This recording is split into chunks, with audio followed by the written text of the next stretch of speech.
Well, I'm out walking. I have to go get my blood work done, and I couldn't get an Uber, and I couldn't get community transportation, so I'm having to walk. I had to pad my toe. It's much better, but a long walk isn't real great for it in a shoe, but you gotta go, you gotta do it when you gotta do it. So it's a beautiful morning, crisp and cool. It's probably in the around 50. So I got like a shirt under my hoodie and my little hat on, and I got a sidewalk to walk on, so that's great. But I was just taking a break, letting you know what I'm doing. It looks beautiful here. We have really some nice streets in this town with nice houses, so anyway, talk to you later. Hey all, EG here. So yeah, I'm out and about now. It's the same day I was walking this morning, and felt so good to be out and walking after 5 days of being basically stuck at home because of the bad toe mainly. So I had so much I had to get done that I rented a car for just one day, for just 24 hours. So I'm sitting in that right now and enjoying the beautiful blue sky today, not a cloud in the sky. I've just been out, doing various errands, but just enjoying the day. So I got about a 1.5 mile walk in this morning. So had my exercise. So today's topic is really going to be about estrangement. I touched on it in my last live stream that I did on a Tuesday. And I've got to do some more videos about this. I can tell so many of you viewers are really struggling with estrangement yourselves. It's a really hurtful thing. So I thought I'd talk about it a little bit and just share with you how I get through it. I guess that's the best way to say it. I don't know if this is the way everyone has to get through it. Not all estrangement is created equal. In other words, there's our estrangements and there are estrangements, and they vary in severity. So you might have a mild estrangement with somebody for a year or two, and then you reconnect, and the relationship goes, maybe becomes something else, but at least you have a connection with that person. And then some estrangements are, they might last a bit longer. They might be fairly severe for a few years. And then, eventually, well, it usually takes both people to want to reconnect for it to really happen, obviously. And then there's situations like my situation, which I view as one of the worst, which is that I don't expect any reconciliation. I don't expect any reconnection. And it's basically based on the personality of my son and how I know him pretty well. And when he turns his back on somebody, he doesn't relent. So I watched him do that with my mother before me. And I just know his character. That's, he's not a bad person at all, but when he turns against somebody, he just won't come around. So I appreciate over the last couple of years, a lot of you saying things like, well, I know that if your son knew that, you loved him so much and that you wanted to reconnect, he would relent, and you have to keep trying and reaching out. Well, I did reach out for a few years after the initial estrangement. But, at some point in time, you just realize that there's no point. I said to him a number of times that the door was always open on my side, which it is. And hopefully he'll remember that. But I just don't reach out anymore. I just don't see the point. It's just like sticking another dagger in my heart. So one of the ways I have to deal with this, and for those of you who are suffering extreme estrangement, like I am, in other words, where there's little likelihood that there's going to be a reconnection, then I encourage you to just do what you can to protect yourself and your own sanity and your well-being.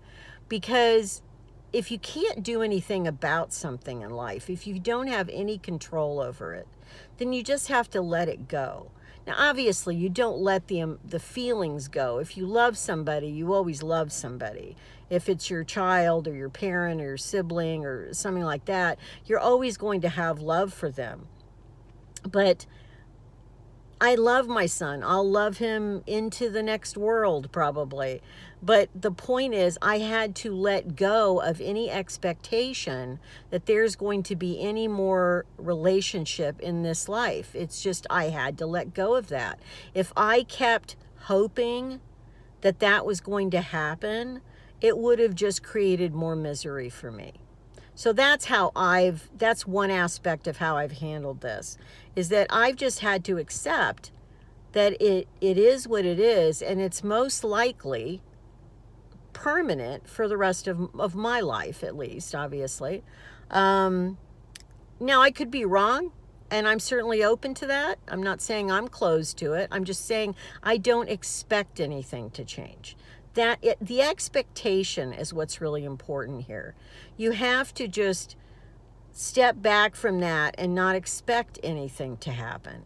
And that way, you're not living on this daily hope of like, well, maybe this year it could change. And I remember very early on in the estrangement, I went to see somebody who was intuitive, and they said something like, oh, this will probably continue until your son turns about 45, and then, it'll change, he'll realize, and blah, blah, blah, and all this. And it was very positive, and I appreciated their thought. But the point is, he's already past 45 at this point, and there is no change. And I don't expect there to be any change, honestly. Now, if he ever reached out to me and said, Mom, I want to see you, even if he didn't apologize, even if he just said, I don't want to not ever see you again. I want to be able to, see you one last time, whatever. If he said anything like that, I would do it. I would do it. Because what is the point of being, there are people that get very hung up on the whole, power thing of it. Like, well, if they reach out to me, I'm going to say, forget it. Like, I wouldn't do that. I would never do that. And I don't think most parents would do that to their child. But I have no control over that. I've made it clear on many, many occasions after the estrangement that the door was always open on my side, that I was always open to reconnecting with him. And, if he believed that, if he trusted that, then if some point he reaches out, then I'm will be good as my word on that. So, but that's one aspect of how I deal with it. Another aspect of how I deal with it is something I talked about in the live stream, which is that I don't let. This is a huge loss. It's a gaping wound. It doesn't ever close. The wound never closes because there's no way for it to close. There's no finality to it, in the sense that, if the two people are still alive and they're not connecting, but there's still this open question of, will that ever happen? Is it possible? Is it impossible? But for me, I know it's an open wound. I can't do anything about that. But I don't dwell on it. I don't live in it. I don't swim in it. Okay? I don't. Now, maybe initially I did. Maybe the first year or so it was, it's hard for me actually to remember how it was that first year. I know that my mom was still alive at that time, so I know I talked to her about it, and we could actually commiserate because she had been cut off by him too, and he never spoke to her again in her life. So she understood to some degree the feeling, and so we kind of were able to bond a little bit over that, which was interesting. But I know it was hard for me the first year or so, because I hoped against hope that he would relent. But after a year or two went by, I realized, no, this was his pattern. This is what he did. So the point is, as I mentioned in the live stream, you cannot let a loss such as this, no matter whether it's an open wound or not, for the rest of your life, you cannot let it define you. In other words, I am not defined by the fact that I'm an estranged mother. It's just one aspect of me. It doesn't define who I am. And a lot of people, I think because the loss is so great, and it is so great, that they get lost in it, and they actually feel like that's it then. If I can't have a relationship with my child, then what good am I? What can I do in the world? Like, and they just go further down and down into the misery. Especially also if there are grandchildren involved, which there were in my case.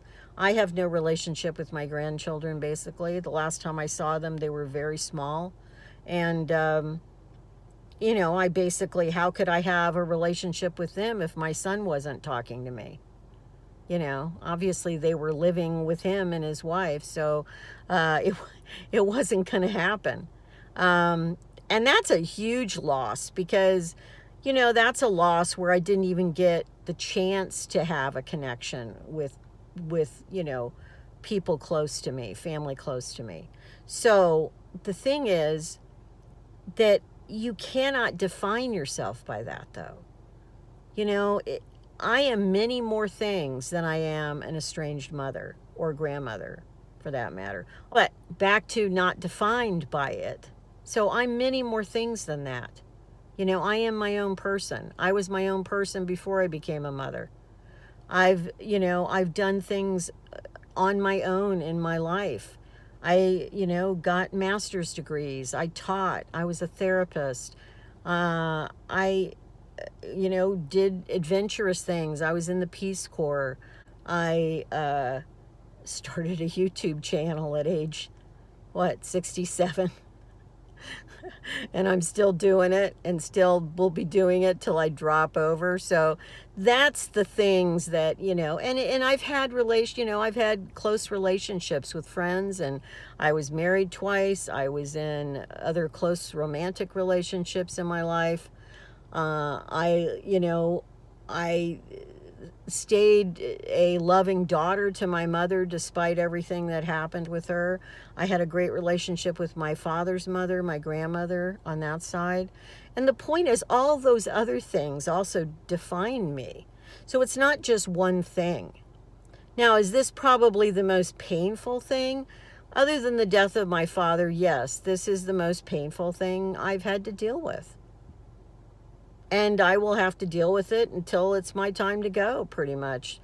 But it's not going to ruin my life. It has not ruined my life, and I will not allow it to ruin my life. And please, if those of you who are struggling with serious estrangement, please do not allow it to ruin your life. Please do not allow yourself to be defined by this. Even if you did things that were wrong as a parent or whatever, and you caused it in some way, you still can't beat yourself up for that. And nobody is perfect.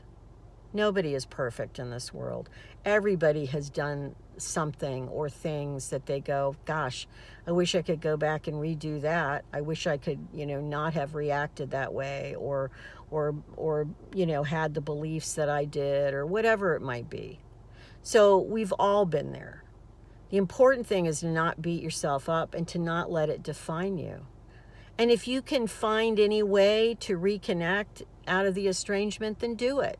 But don't do it at the expense of your own well-being, in the sense that in my situation, because it's a long-lasting and probably permanent estrangement, for me, there's no point in continuing to do that. Now, if you're in a situation where you think that there might be a chance of reconnection, then pursue that. Find a way to pursue that. Reach out once in a while. Tell them you're thinking of them. Tell them you love them. Tell them the door's always open. Tell them that, you hope to maybe see them at the holidays. Whatever it is. If you feel like there's a chance, then go for it. And only you know that. You probably will know that. Especially as a parent. When it's your child, you usually know your child pretty well. And so you'll know if there's a chance or not. And if you're like me and there's really no chance, or very little of one, then find a way to make your own life and your own peace and happiness without being defined by this open wound. The open wound will be there, but you can live with it. You can live with it. It's not going to kill you. Trust me, if it was going to kill you, it would have already killed me.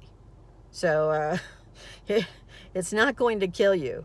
Is it going to be hard sometimes? Yes. Will the grief well up and overcome you and you have to cry for a few minutes? Sometimes, yes, it will happen. Just let it happen and then move on.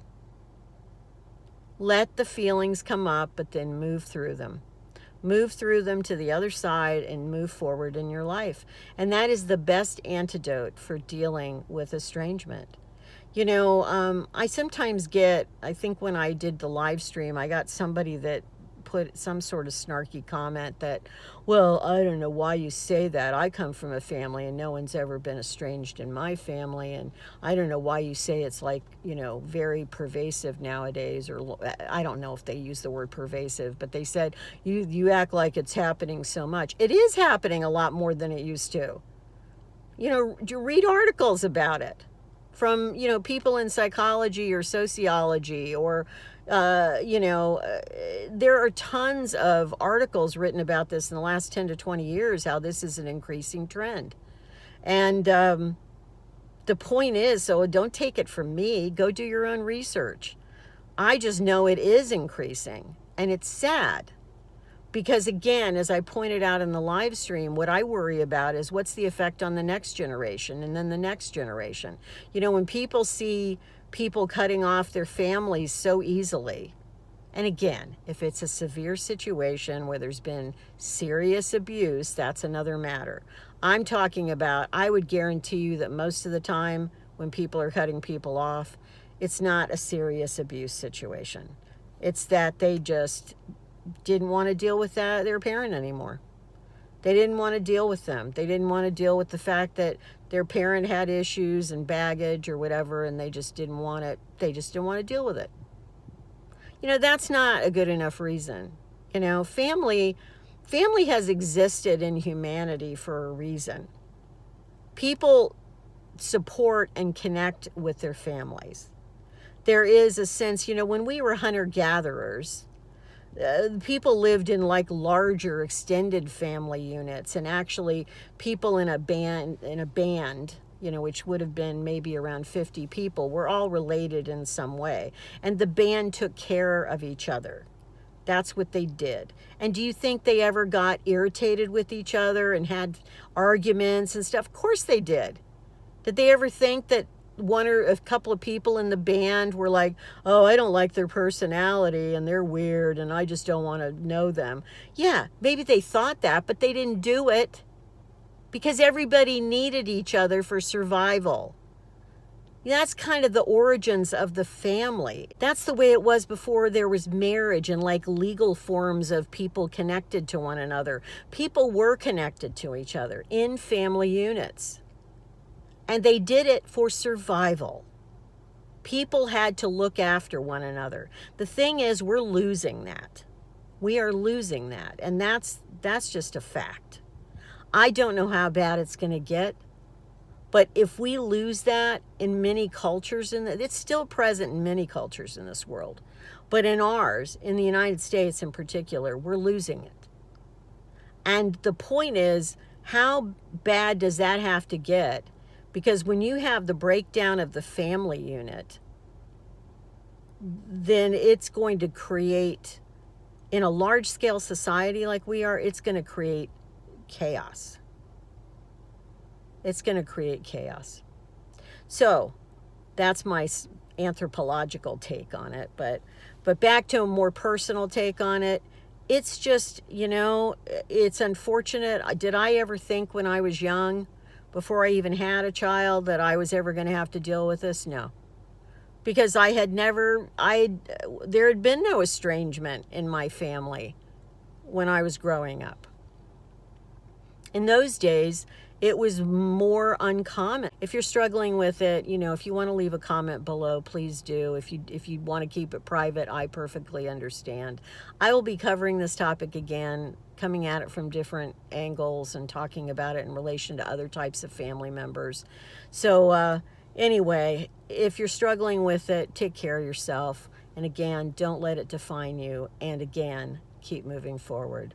Take care. Bye.